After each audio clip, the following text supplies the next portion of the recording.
Good day to you. Thank you for joining my YouTube channel. Please subscribe and click um, the subscription button, and also click a like. Sorry, if you like these videos, please. It helps me to grow the channel, and I really appreciate that.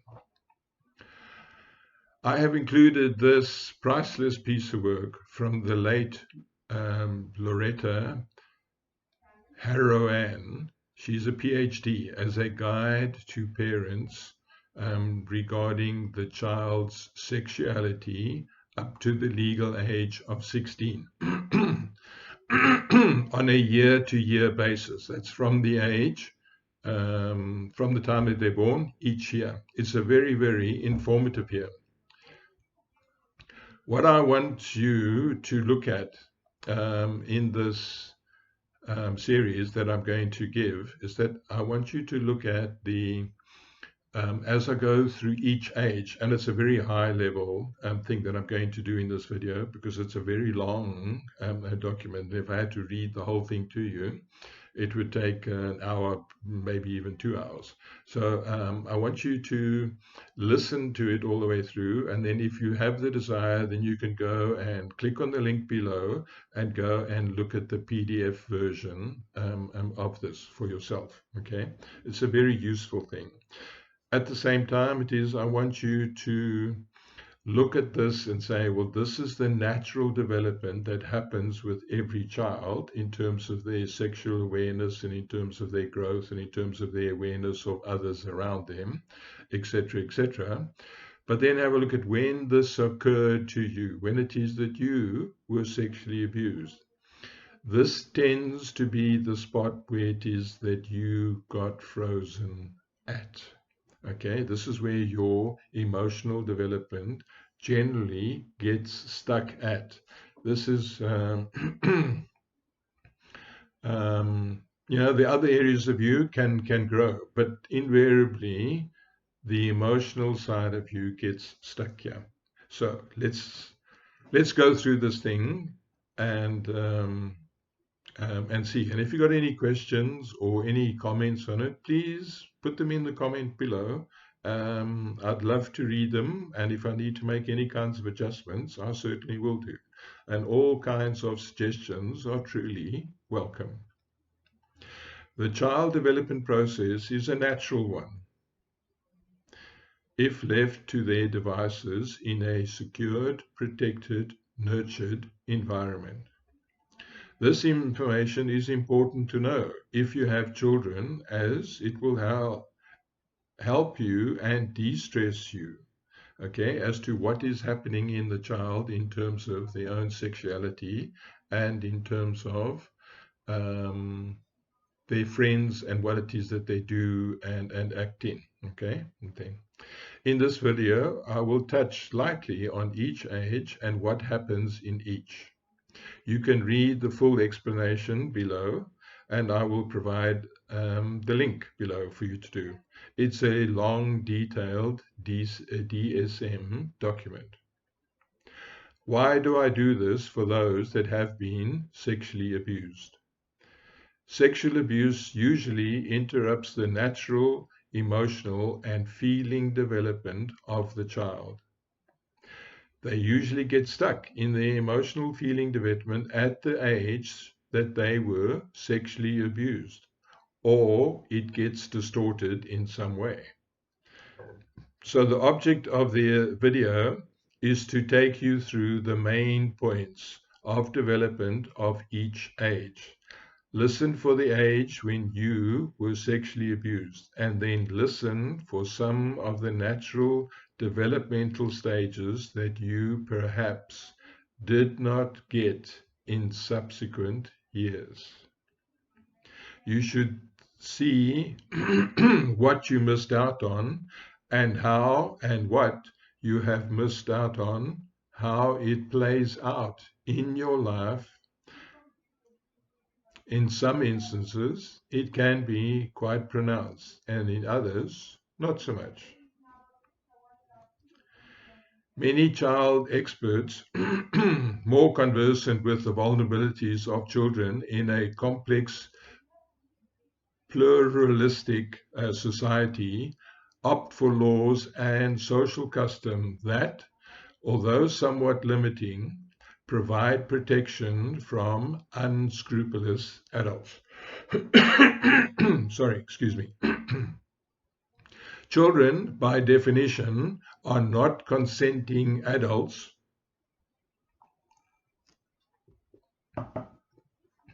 in sexual matters and may need protection from the liability of sexual contacts, and in the same manner that they are not held accountable for, it should be sexual contracts, in the same manner that they are not held accountable for business or labor contracts. Sexologically speaking, it is based on the knowledge, or sexuality is based on the knowledge that the benefits of the free sexual experiences of children can only occur in a sexually supportive society, a society in which all people have sex for sexual reasons, one in which sexual knowledge, skill, and pleasure are valued for both males and females. A society that encourages sexual competency rather than constraint, and in which every man, woman, and child can say yes or no to sex without prejudice or coercion. To encourage children to be sexual in a sexually repressive, permissive, ambivalent culture is to exploit the healthy sexual interest for self-gratification and to release. The child, on the other hand, will be left alone to deal with the double standard, the deep scarring and wounds that never seem to heal or that they can never recover from. So as an overview, there are 4 stages of child and adolescence development in which the focus of the body shifts between the primary and secondary concern. The 4 stages are 0 to 6 years old, 6 to 12 years old, 13 to 15 years old, and 16. Generally, many sexual abuse situations happen in the first period, the first 0 to 6 years, lesser so in the 6 to 12 years, and even less to the 13 to 15, and then the 16-year-old. The first 7 years, the first 7 years of every person on the planet has the most impact on every person. And it is whatever happens in those first 7 years formulates who you are as a person. It formulates your woundings. It formulates your expectations in life. It formulates how you perform in life. It formulates what affects you and what doesn't affect you. Okay? So when you understand that, and it is you were sexually abused in those first 7 years, then it has a major impact on you for the rest of your life. Now, some people are luckier, and it is that they have only been sexually abused in the second section, from the age 6 to the age 12. But it still has a profound effect on you, not as bad as in the first 7 years. The cycles of this we talk about in a separate video in terms of cycles, what happens. So, okay, let's kick off with each year.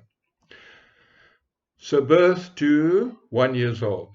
The first year of life is almost a purely physical experience for the infant. The acquisition of basic gross motor coordination and the differentiation of self from the rest of the world starts to develop. The formation of the symbiotic bond and the quality of the interaction between child and caretaker is the foundation for the attitudinal structure of the child. Infants will display a sense of well-being after completion of a meal. They enjoy their bath and contacts with the mother's body, and they respond to the snugness of being wrapped and held. After about 4 months, the child will cry for social stimulation alone. And during breastfeeding, they will gaze intently at the mother's face. During the second 6 months of the year, the child has a compelling urge to use his or her hands for manipulation and exploration, and their attempts to explore his or her world through their hands and the mouth. At age 1, the child likes an audience and enjoys applause and may be the very center of the household.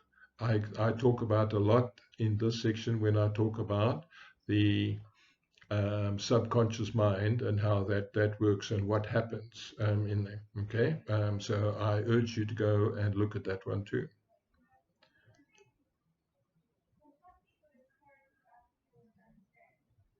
Children also then,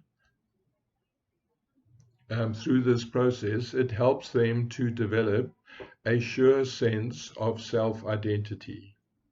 The 1-year-old is much more mobile and autonomous, and if not yet walking, is cruising around, perhaps on the bum or crawling or whatever, and can attain sitting in a posture without help. Both genders love their bath and love taking off their shoes and love taking off their clothes. They enjoy a bath with older siblings and they resist being dressed. Punishment and shame are commonly administered by the parents to the children, and this has a marked effect on the child as to how the child behaves. And it's very important for parents to understand how they do it is really important. Okay, physical side of things should not be administered unless absolutely necessary. At age 2, the growth continuum seems to take a giant leap in the second year. The major force of their life has to do with bowel and bladder control. And they tend to have fewer accidents and may demand to do the bowel and bladder process themselves, almost becoming independent.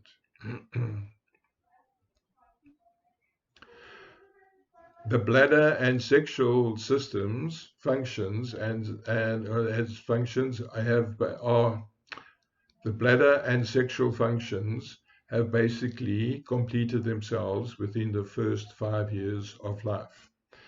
These are areas that they start to become more and more aware of as they get older. Many 2-year-olds have problems going to sleep and may have non-productive sessions of needing to void. They may awaken during the night to go to the bathroom, and this is especially so with girls. And they love to be in the bathroom with other family members. They still like to be naked, and they love to romp and flee and pursue and fill up empty things and put in and pull out and tear apart and fit together and taste and touch and rub, and there's no end to their creativity. They have a genuine interest in the mother-baby relationships. They love water and doll play. And both boys and girls pretend to be the mother of their dolls. Age 3. 3 is coming of age. It is characterized by a high degree of self-control. The threes like to please and comfort, and enjoy a sedimentary pastimes and use fine motor coordination. They have an interest in persons and watch facial expressions for the purpose of finding out what they indicate. Threes have a great interest in marriage to the other parent and want the family to have a baby. 3-year-olds can be a delight during the day, but can be wakeful at night. And this is common and often. A 3-year-old has a very active night life. Dreams begin to be reported with many of them, and some of them could be frightening, particularly if the child cannot recall or relate to them. 3 is also the age of imaginary playmates, on whom most of the bowel and bladder accidents tend to be blamed. The 3-year-old will share stories of his or her imaginary playmate with the mother, but she or he needs and wants stories about him or herself from her.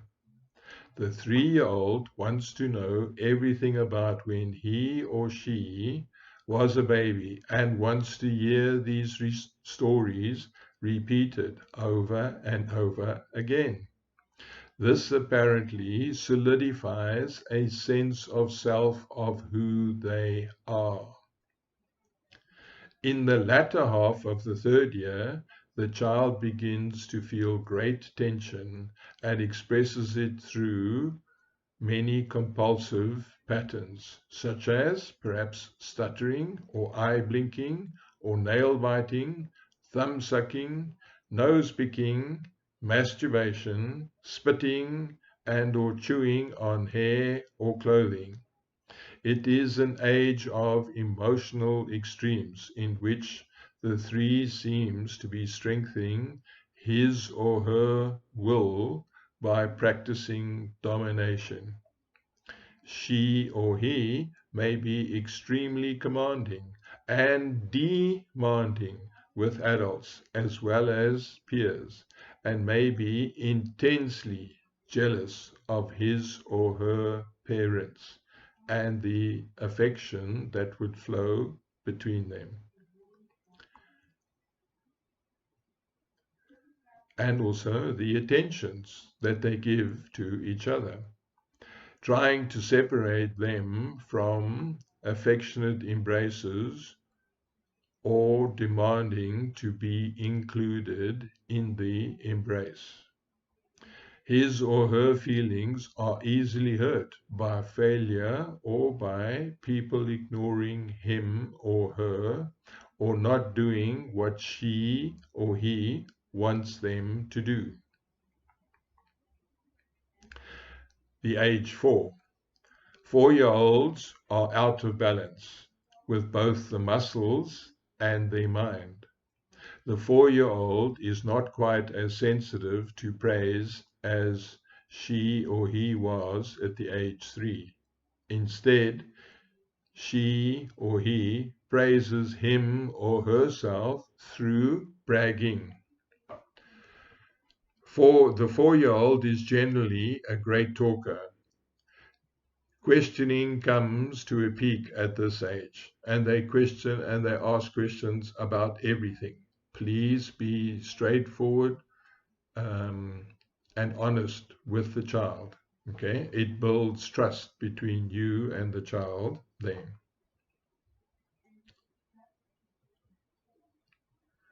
She or he is a fabricator and a alibier, and they will dramatize any kind of experience. They also live in the imagination, which knows no bounds. 4 is a master at antisocial conduct, likes to call people names, and they could often use body parts or bathroom words. Become defiant, emphatically refuse everything that is not to his or her liking, and may even decide to run away from home.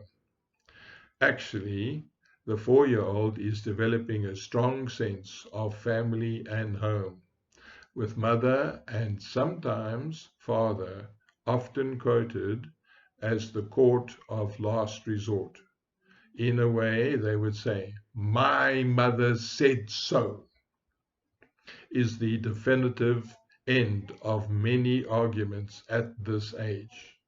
4-year-olds are truly social beings, and they are most relaxed and happy when they are alone with one adult.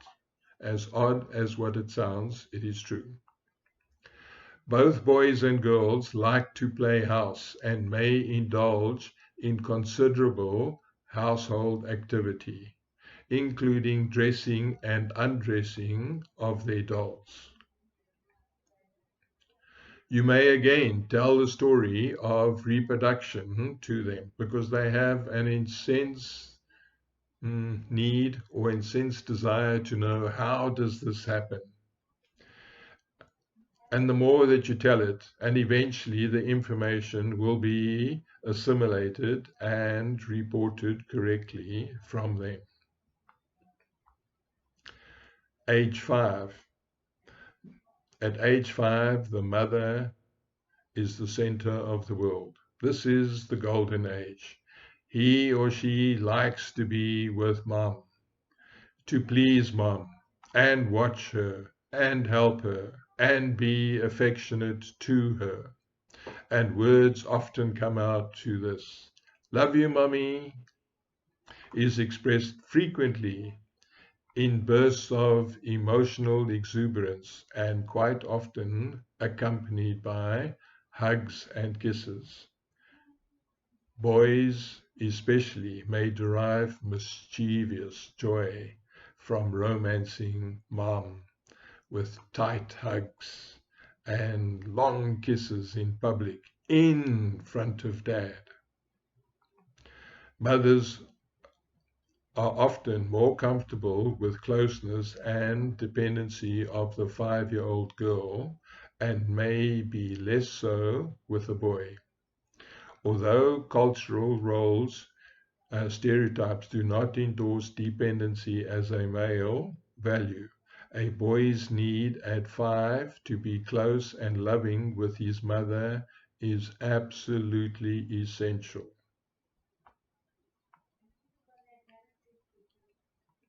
5s are stark realists. Death and after death, sex and reproduction are favorite topics of conversation. 5s talk of marriage, but expect to marry a family member and live at home with their baby. They may be upset and feel abandoned if the parent insists that they will marry a stranger one day and demand to leave the home. 5s have trust and confidence in themselves and others, but only to a point. Negative experiences with a person or expectations beyond their comfort level produce worries and fears that will be communicated to parents or produce symptoms of anxiety. A 5-year-old will often report sexual overtures or sexual behavior, especially from or with an adult, to the mother in a matter-of-fact way. Quite often, they have already turned down some kind of invitation, and little needs to be made of it. What is really important here is that the child will speak about this. Sometimes it's nonsense. Other times it is an absolute fact of what has happened. You need to double check on your child and particularly check the physical side of the child to see if there has been any kind of sexual overtures made to the child or experimentation. 5 is an age of fears of violence, the unknown and power. Things like thunder, darkness, abandonment, retaliation, and punishment have a profound effect on the child. Many of these can cause nightmares and the inability to sleep alone through the night. The age 6. 6 is the center of his or her own universe. She or he wants to be first, wants to win, and wants to be popular and well-liked. She is impulsive, indecisive, volatile, compulsive, and excitable. 6 is plagued with almost bipolar opposites that vie equally in the decision-making process. No matter what the 6 decides, he or she is sure the alternative should have been chosen. There's just no winning for the parents. The 6 forgets his or her manners, is active, restless, and often overextend themselves, resulting in becoming accident prone.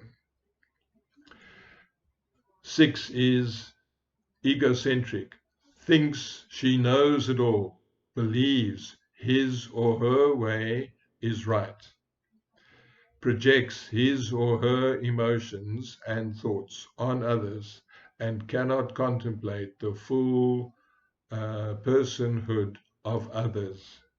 His or her dual life at school and home is hard to balance internally, and the academic and societal demands of school may produce younger patterns of behavior at home, or they wish to be the baby again to escape responsibility.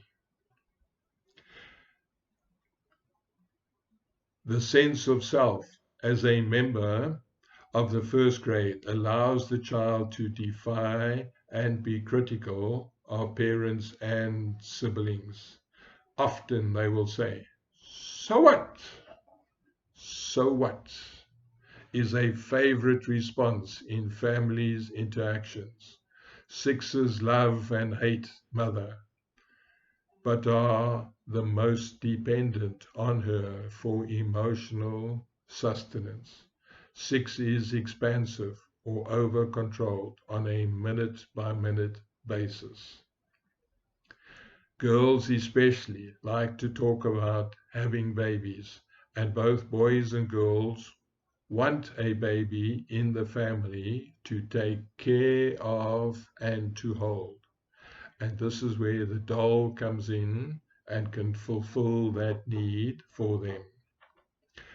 Boys and girls look at father in a new light as they imagine the details of parental sexual interaction.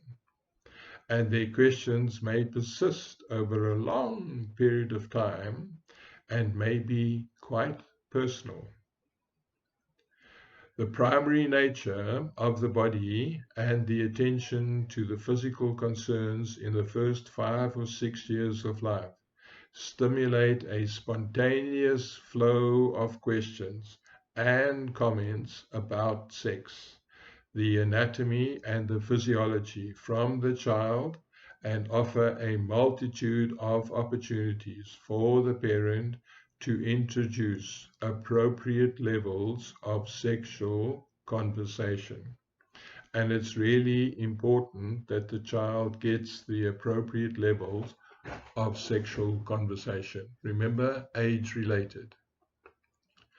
Some sixes show a marked interest in anatomical differences, such as playing "show me yours and I'll show you mine," and playing doctor. All of this helps to satisfy that curiosity, and it is normal. Allow the children to go through that with their own age, not with older children, because this can be misconstrued, and it is often misconstrued with elder siblings. Sex play with older children is also common, and the 6-year-old's interest and curiosity about sex may be easily exploited by older siblings or extended family members and caretakers. Sixes are much more apt to report to mother sexual contacts with older children, or perhaps adults than peer sex play, which most often goes unreported. When you as parents hear these stories, please take them seriously. Okay, it's really important, but also check physically on the body to see if what has been told to you is actually reflecting itself on the body in some way. The age 7. 7 is an age of assimilation, self-absorbed in a world of his or her own. 7-year-olds order and assimilate knowledge, experience, and philosophical and psychological constructs through reflective fantasy. 7 learns the meaning of things and people and develops feelings about them. The importance of his or her mental activity produces moodiness, shyness, and extremism. 7s feel no one loves him or her. Everyone hates him or her. She or he can never do anything right. Things are never going to work out. She or he always loses, and everyone has it better than the child. The 7 broods over things in terms of the impact they will have on him or her. She or he sees people and things in perspective and achieves a new sense of self through detachment from the mother. Remember, there was a stage early on where all they wanted was mom, and now they start to detach. Relationships with others are important. Relinquishing dependency on mom. And 7s often fall in love with their 2nd grade teacher. They are assertive. They have definite ideas and mutter and argue and sulk if they are treated like a child. 7s are not good listeners, and they are not good losers, and easily drop into self-pity and self-righteousness. 7 is ashamed to cry and doesn't want peers to laugh, hates to be teased, and fears humiliation. He or she blames others, creates alibis for their shortcomings, and may engage in behavior that is labeled lying and stealing by adults.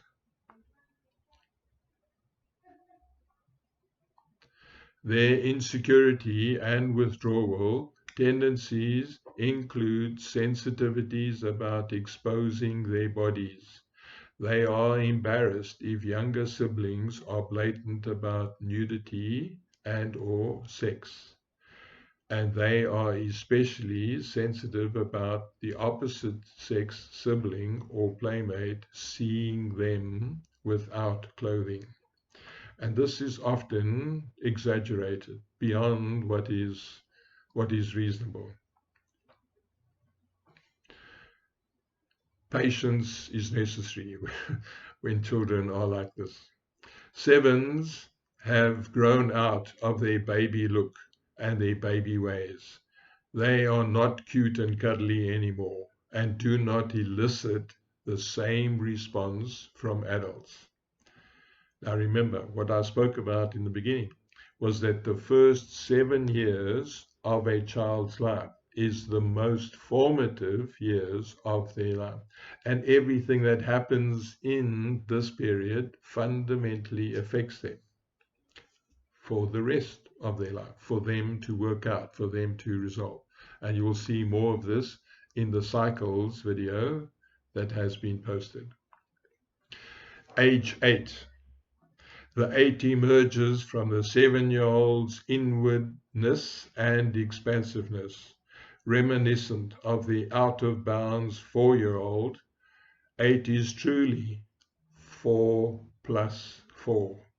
8s are speedy, adventuresome, and confident in their ability to accomplish new feats and challenges, both physically and mentally. They are curious, energetic, and robust. They are in perpetual high gear. They forever just go and go and go and go. It is an age of excess, and although their boisterous bravado is an age norm, it is often more pronounced in boys than in girls. 8s need and often ask for praise. They are extremely sensitive to criticism and are easily humiliated if their shortcomings are publicly pointed out. So at this point, whenever it is that you talk about them and some or other event, please talk when they are not present. They retain a close attachment to mother as they are detaching from dependencies in other relationships.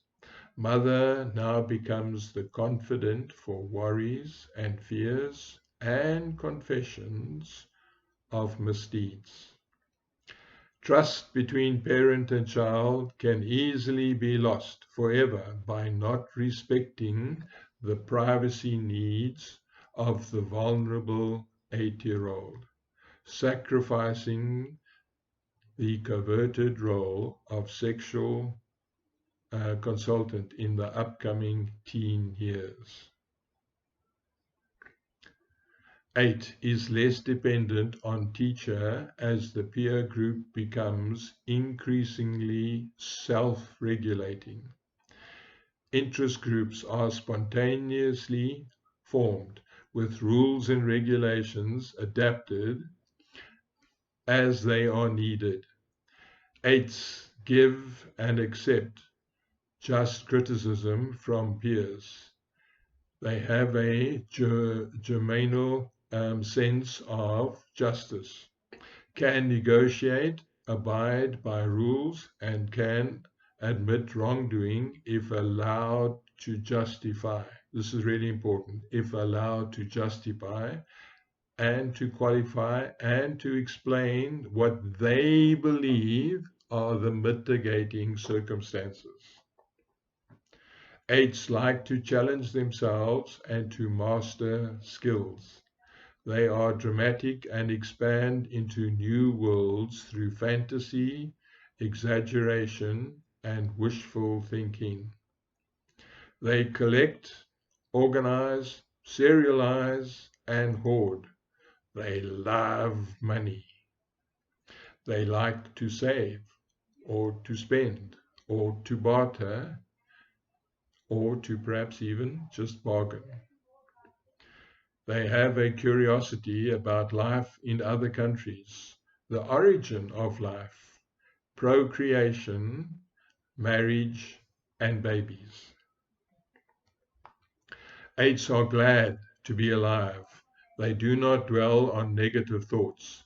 They are more comfortable with adults, and they are beginning to doubt the infallibility of parents.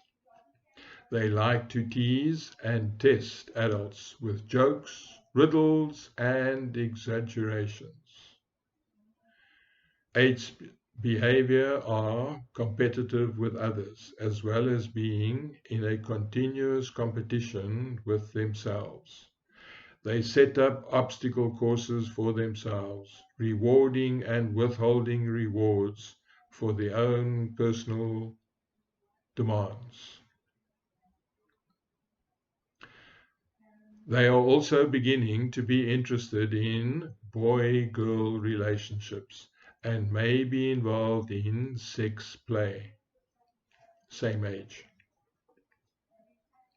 Often, this could happen with older children who may have established coital expectations. Eight's expansive curiosity and daring, their admiration for older children and their susceptibility to a reward system combine to produce an easily exploitable sexual situation for the child.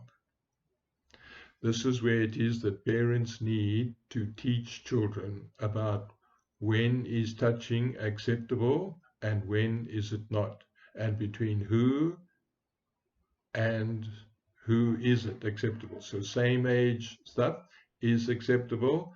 Older parents or adults inappropriately touching should be reported to mom or dad or to both. Okay, one thing, you need to gain the trust of the child. Often it is at the age 8 is when many children go through the sexual exploitation and where they get taken advantage of. Although 8 is the age of separation into same-sex play and interest groups, a critical appraisal of the difference between boys and girls, a child's best friend, may still be of the opposite agenda. The age 8 appropriate sex books are needed by both boys and girls, but may be considered more crucial for boys, as boys tend to get more sex information from friends and printed material and less from conversations with parents than what girls do. The eights want to be good and seek permission, praise, and parental endorsement. Age 9. 9 is an intermediate age, no longer a child, but not yet a youth. Characterized by self-motivation, the 9 can put his or her mind to things on his or her own initiative. Nines are less dependent on environmental support. They like to plan in advance and have to think about things first before doing them. Nines can sustain repetitive tasks and are interested in perfecting skills. They are capable of objective self-appraisal and are critical of others as well. 9 is often called the absent-minded, but she or he is actually mentally preoccupied. They like to identify, classify, serrate, and categorize. Nines have a keen emotional and intellectual interest in justice, punishment, privilege, rules, and procedures. They are basically honest, can accept blame, and are preoccupied with fairness. They often prefer peer activities to family doings, and they ask to bring a friend on family outings. Boys roughhouse and wrestle, and girls giggle and whisper. They tease each other about opposite sex friendships, and each group coyly disdains each other. They may have a girlfriend or boyfriend, but usually in name only. They may share this friend with a friend, expressing no jealousy. This rather impersonal relationship may in fact have been arranged by a friend, and although notes are passed, Valentine's exchange, and the boys may seek a kiss as a conquest, these relationships tend to be on and off again, with little personal involvement. Kissing games are common at mixed parties, but most parties at this age are gender specific. Nines are shy in a formal boy-girl situations.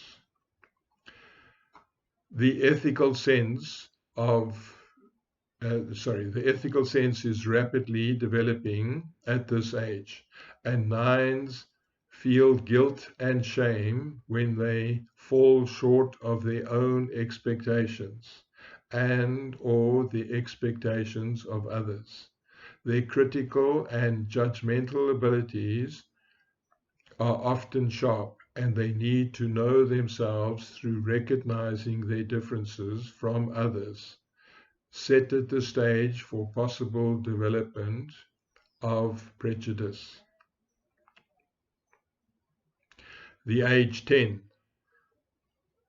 10 is an age of glorious equilibrium, with many qualities of adulthood.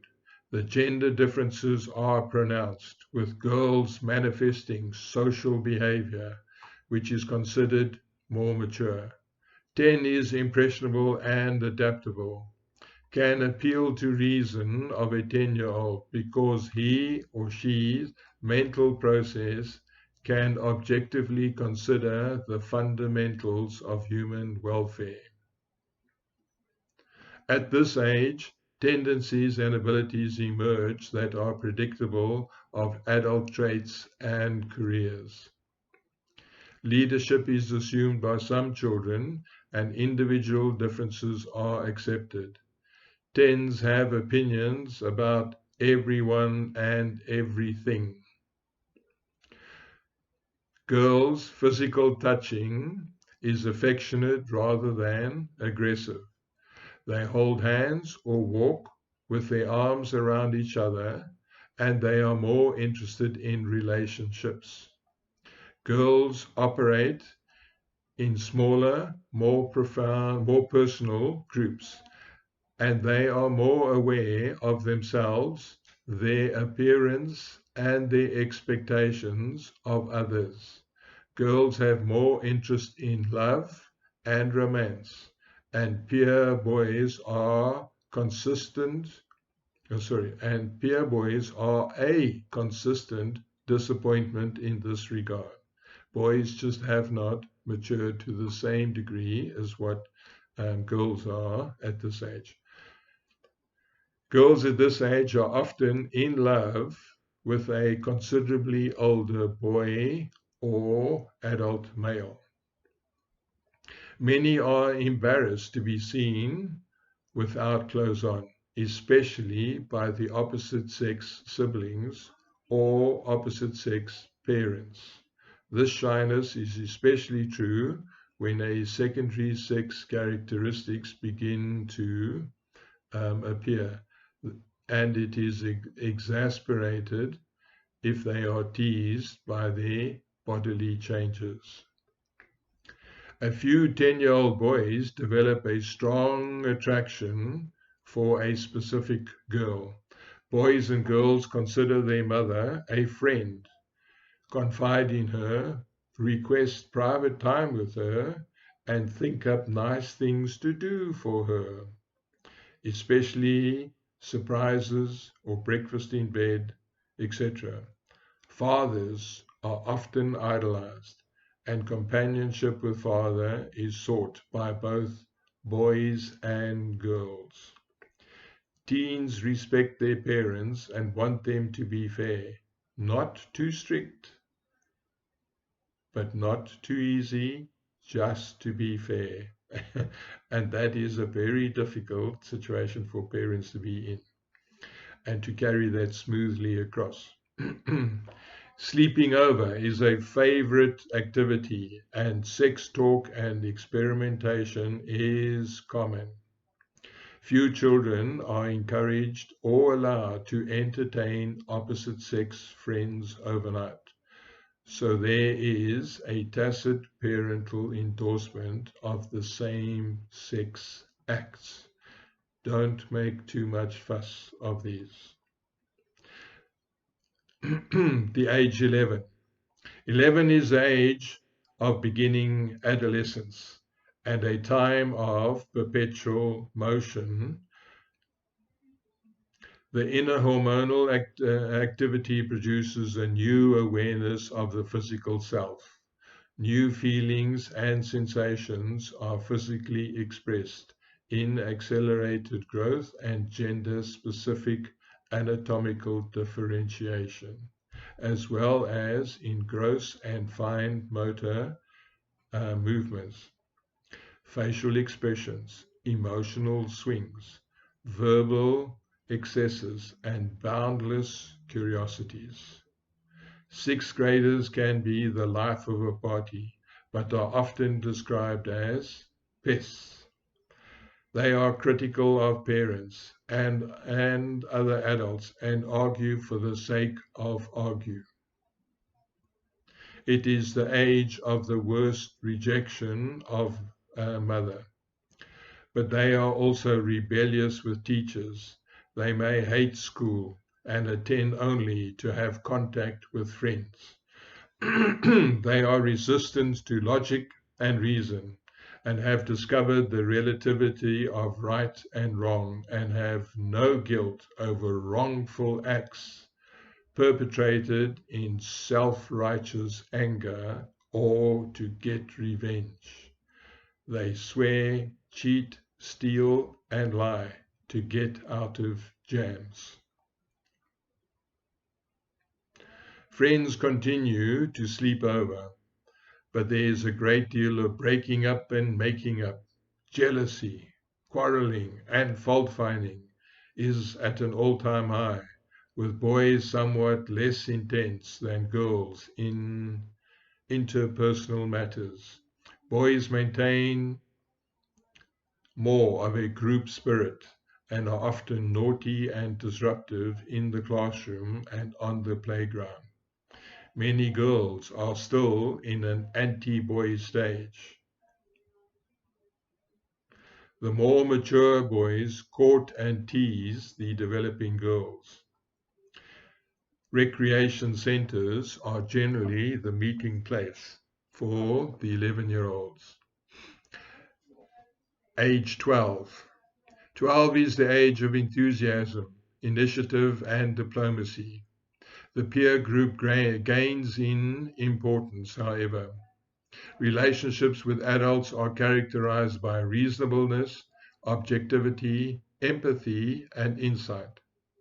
12s are emotionally less volatile than 11s or 13s.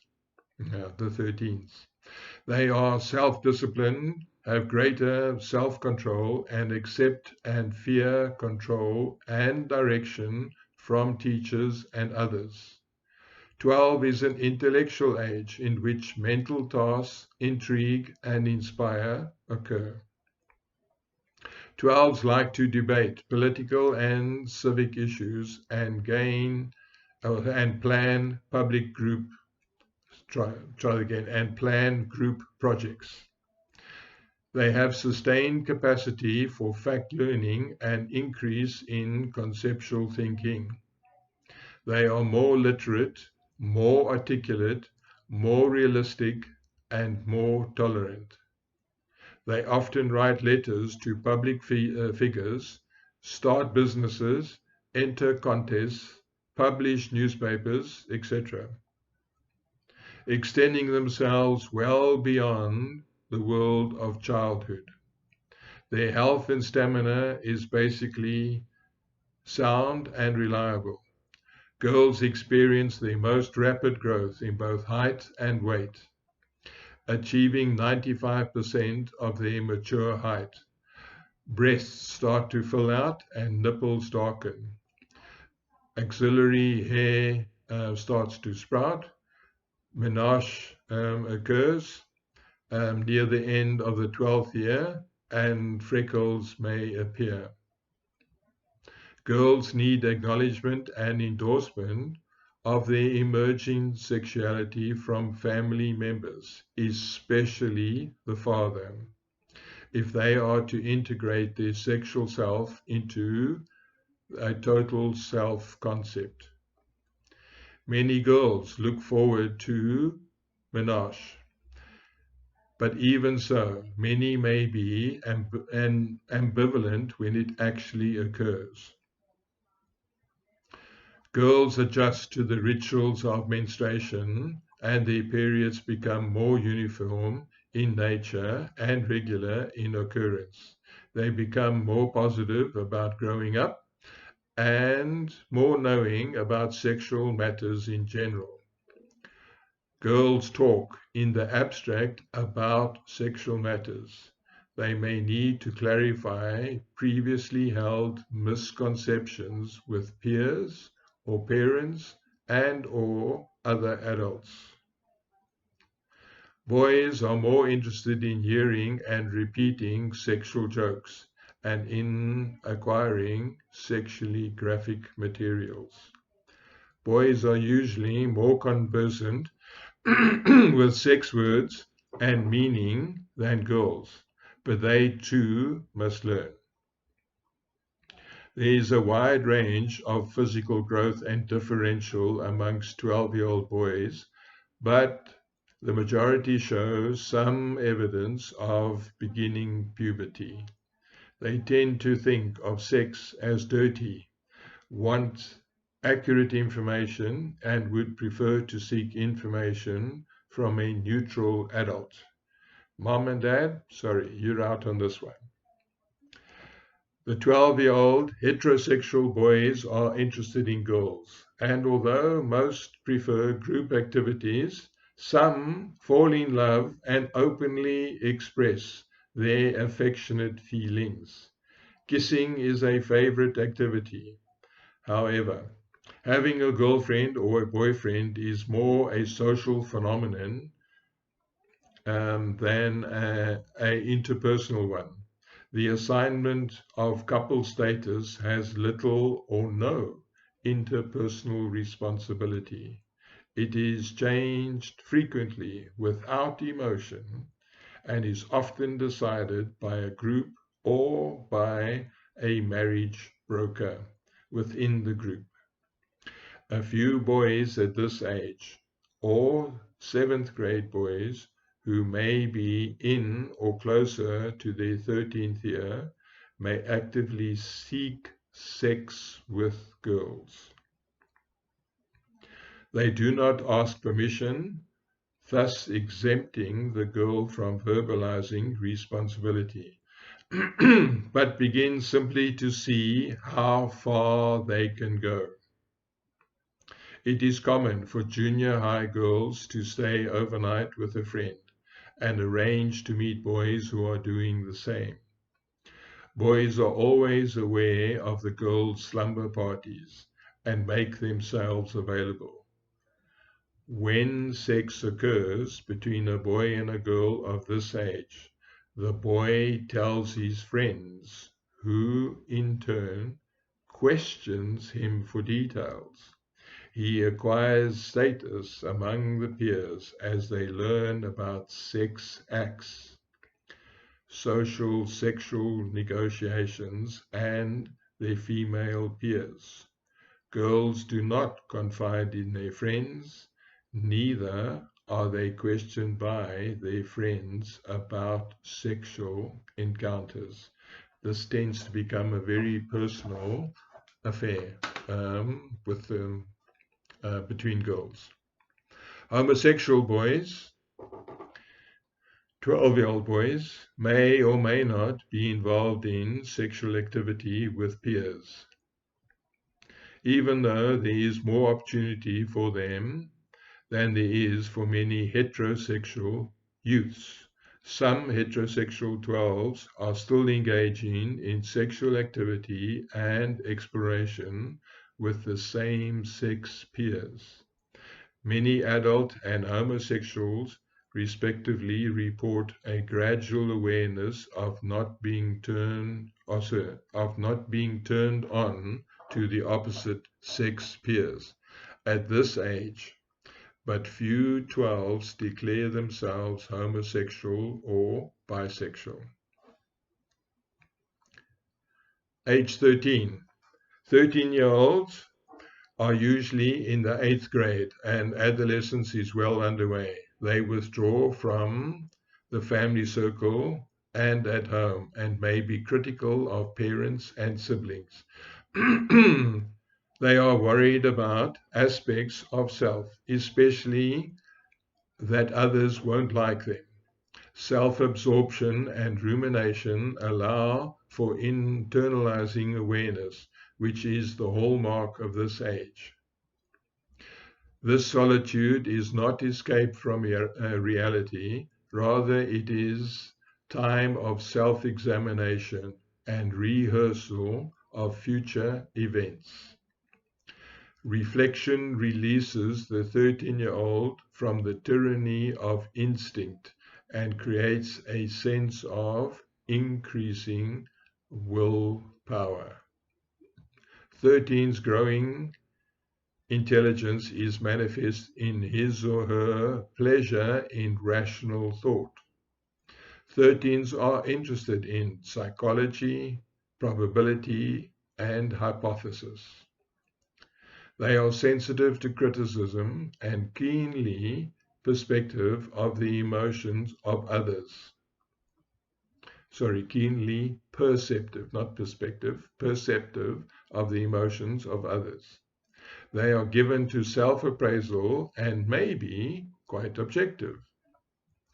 The 13-year-old can be quite a trial in the family constellation.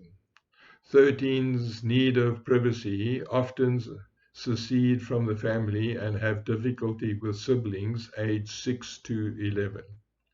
13's are moody and uncommunicative, critical of parents, siblings, and friends. They tend to have fewer friends and are far less apt to be interested in boy or girl friends at this stage. They may make firm declarations about neutrality and a few date at the age 13. Boys are catching up with girls in size, but girls complain about the awkwardness and clumsiness. Boys and girls are preoccupied with personal appearance and the effect on others, with much time spent studying their reflection in the image of the mirror. The mirror is their best friend, their worst enemy, and their constant companion. It provides self-discovery, self-assurance, and doubt, and plays a constructive role in defining the realistic sense of self. 13s compare themselves to movie stars, TV personalities, and characters of literature.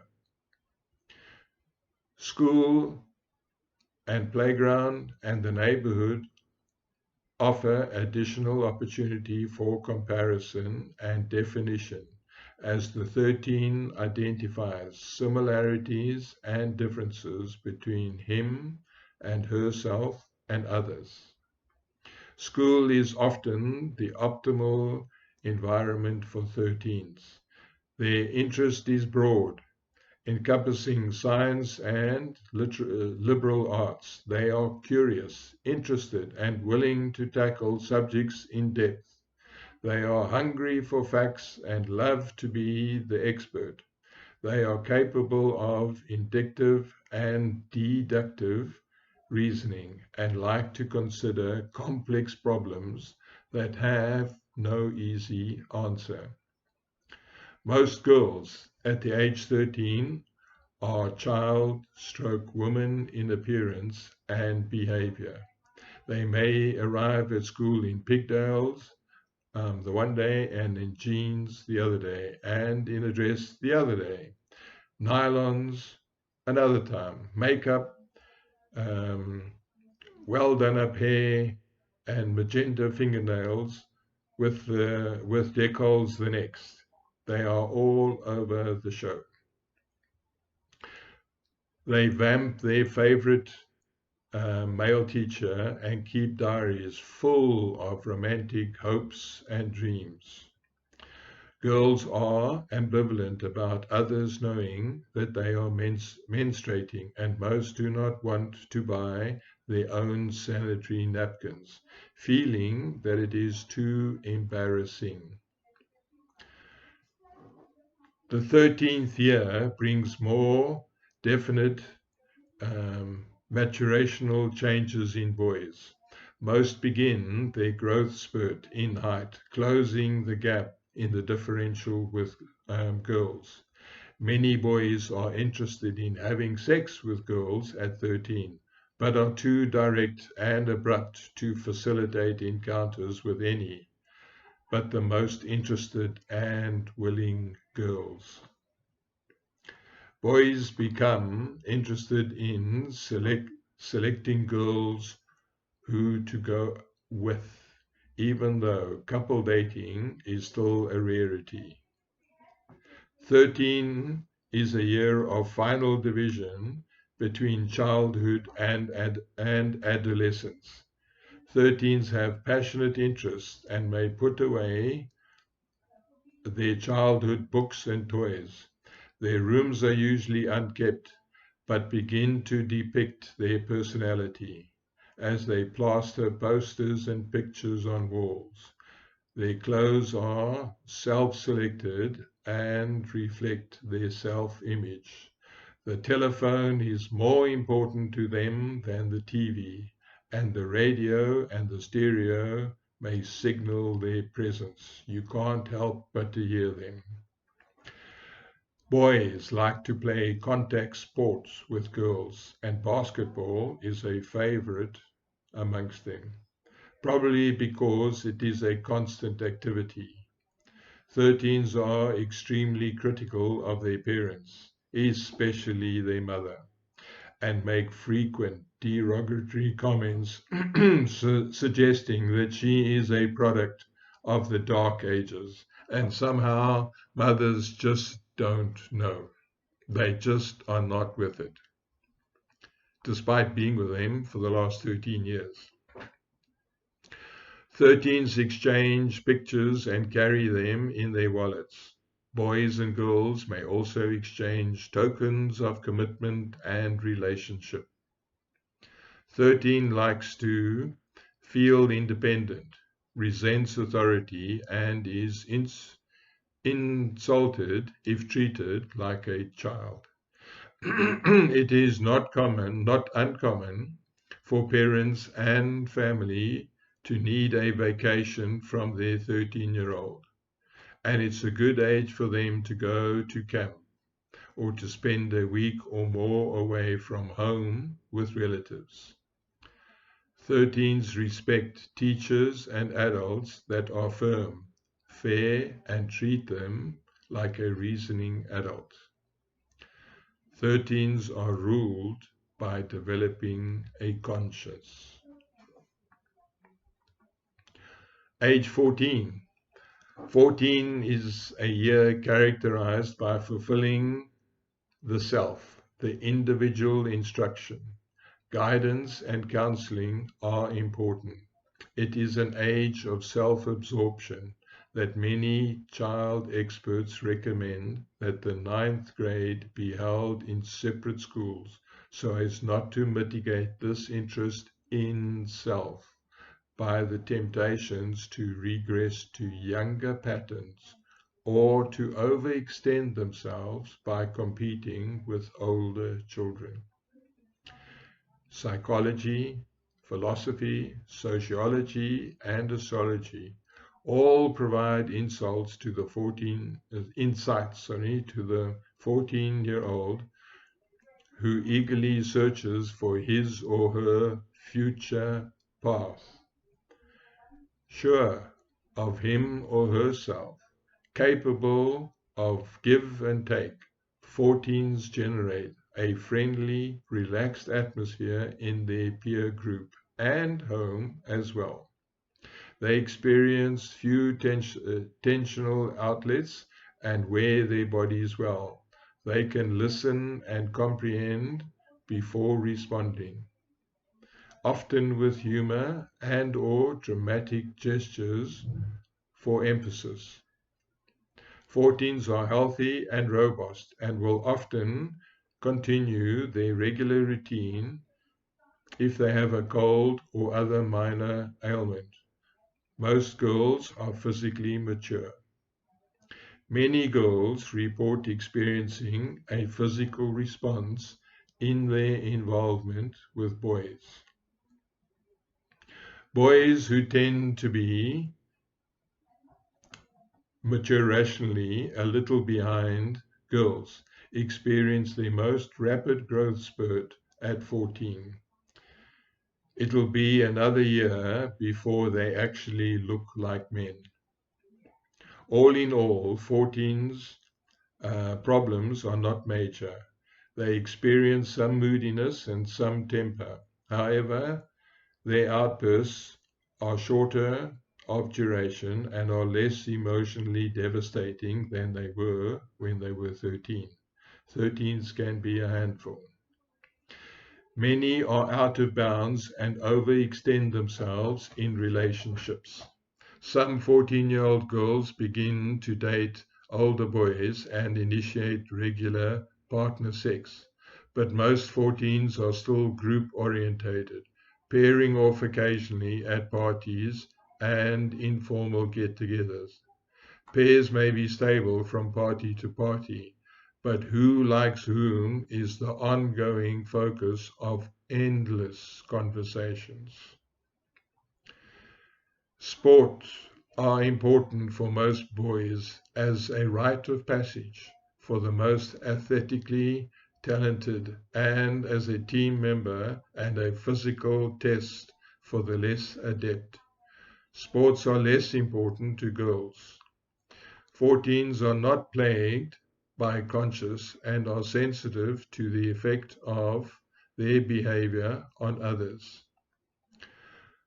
Boys show increasing interest in girls and may attempt to extend casual encounters. They mix better at parties, and girls who are chosen by a boy may begin to show a different attitude. A girl may turn down opportunities with other boys before she has been asked by a boy of her choice. 14-year-olds girls are often prefer older boys because they have more social poise. Couples are fluid and change often with little intimacy or commitment.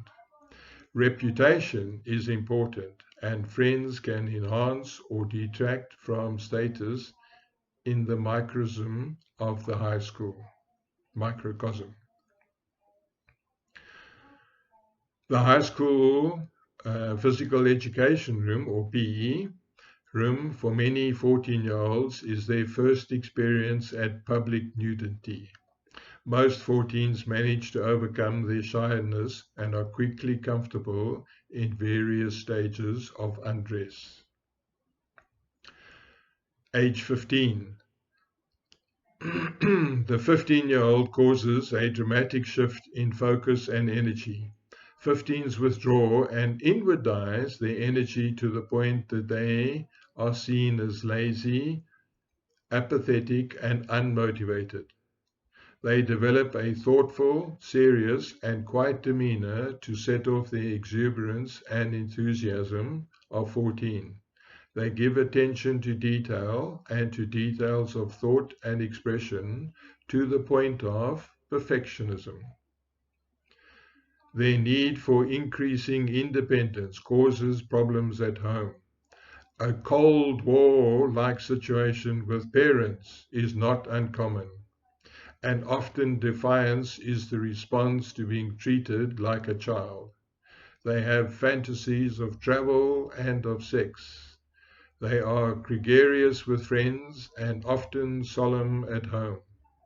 They don't want to accompany family, especially to the school functions, and will often refuse to sit with family, even at church. The same-sex best friend is their constant companion, and this close relationship is a maturity of achievement.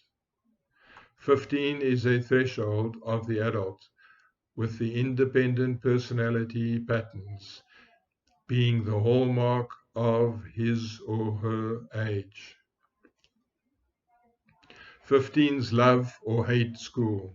They may be academically or vocationally motivated, or they may drop out of school, and evidence of attributes of low self-esteem could appear.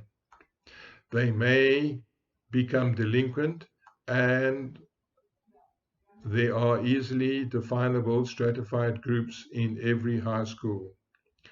School confidence and self-esteem may become the major problem and are related to sexual adjustment and the ability to negotiate relationships. 15-year-olds need objective information about human nature and behavior.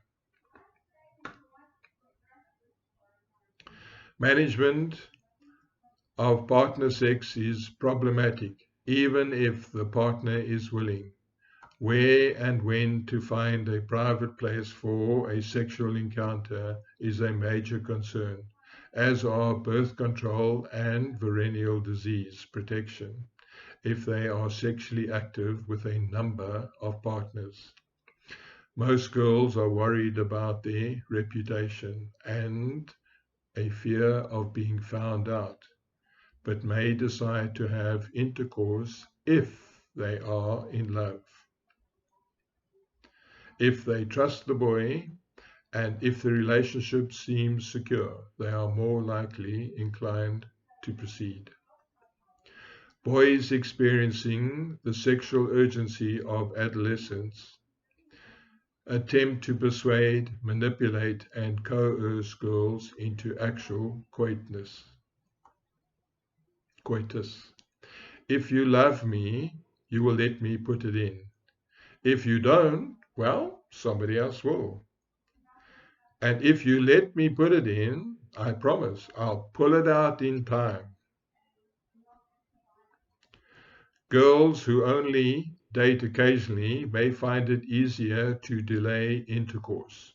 However, some girls use sex in their attempts to secure a steady boyfriend. Boys who don't go steady may have fairly regular partner sex with these girls who have established a casual sex pattern. 15-year-olds are followers and get into trouble with the proverbial bad companion. 15s are prone to worry about others, friends and family, and the world. They have interest in the depth of things that touch their life. 15-year-olds want to be free to come and go at will, and to answer to no one. Their uncommunicativeness about their comings and goings cause parents to worry about involvement in sex and drugs. 15-year-olds often take offense at this parental paranoia, even if they are not involved in these activities. The last one, age 16. 16 is pre-adult by law and custom. They respond to expectations of the law and society and seem more grown up in every way. They are characterized by self-assurance, a sense of independence, and social poise. The group is still important, with increased pairing for longer periods of time. Family relationships are improved, but friends continue to be more important. A 16-year-old may seek consultation from parents if problems arise. Usually boys will consult their mothers. Some girls may prefer fathers, unless he is entrenched in a double standard and attempts to unduly restrict their freedom. Girls love stress and interpersonal relationship skills. 16 has him or herself well in hand and takes a broad and philosophical view of things. 16s are concerned about the individual effort needed to succeed and can hold themselves apart even from the group by which they are defined. 16s usually have a fairly even disposition. They control their feelings and check their own negative judgment of others.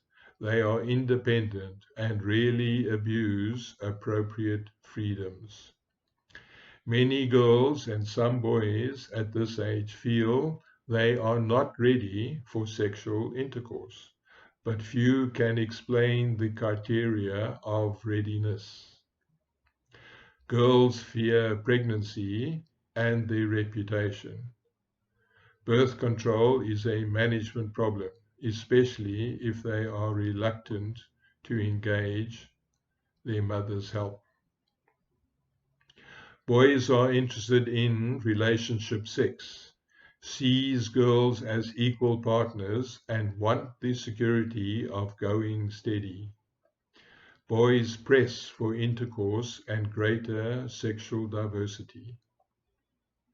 There is a characteristic pattern of breaking up and reconciling in relationships, which exemplifies the freedoms versus security dilemma of the mid-adolescent. But both parties believe that they should try to at least be honest in their relationship. There is a growing number of stable pairs at the age 16 that are characterized by good grades, extracurricular involvement, cooperative attitudes at home and school, responsible behavior, part-time job and/or athletics, and a regular partner sex, with the use of effective birth control. Boys at 16 have a stronger tribal sense than girls of the same age. They are more competitive with their male peers and seek status by achieving acceptance and recognition from older boys and men and dad. They want money, a car, power at school, and a girlfriend. The girlfriend is a status symbol and signifies success in the socio-sexual arena. She is important, but not as important to him as he is to her. And many of the boys don't recognize that. Dating a popular girl is an instant status for a boy.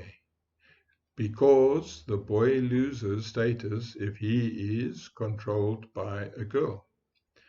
Having a steady boyfriend who has status amongst his peers is a status for a girl. Girls who are considered one of the boys may also have problems with the culture values of the high school. These girls may be every boy's best friend and confidant. Although there are many patterns and variations, it is evident that sex is a much more complicated subject and a function than skill.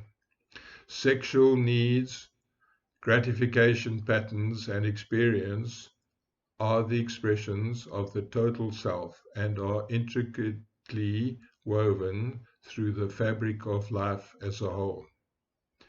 I know it's been a long one, and as I said, if I read the whole thing through, it would have taken twice as long.